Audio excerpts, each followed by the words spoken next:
خليني اروح مع حضراتكم للشرطه الدوليه او ما يعرف بالانتربول الدولي او الانترناشنال بوليس. يعني عملوا ايه بقى؟ تم وضع مفتي الناتو وامام الدم يوسف القرضاوي على قائمه المطلوبين.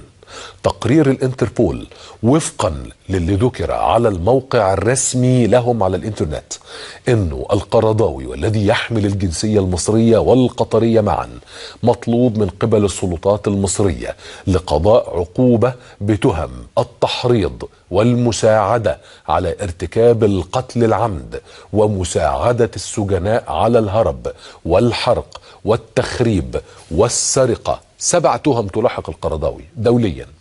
ودعا الانتربول كل من يملك اي معلومة عن القرضاوي ان يراجع مركز الشرطة المحلية في منطقته، في اي حتة في منطقته، مش في مصر بس، في منطقته، ان ابلغوا عن القرضاوي. يقول لي طبعا مش هيخرج بره قطر. ده معناه انه امام الدم ومفتي الناتو يوسف القطراوي هيفضل موجود في الدوحة ومش هيخرج منها، لأنه لو فكر يسافر لأي دولة سوف يتم القبض عليه فورا. قرار الانتربول بوضعه على قائمة المطلوبين قرار يحسب للسلطات الأمنية المصرية.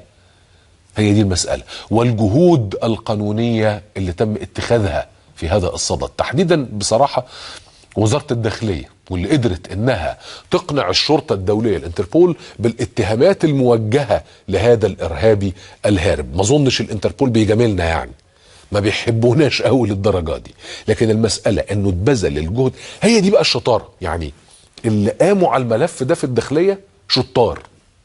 ليه؟ عملوا الجهد المناسب، استخدموا الطرق السليمة، ورقهم كان جاهز، الملفات مظبوطة، الدلائل التي تقدم الى الانتربول تمام التمام، كله مظبوط.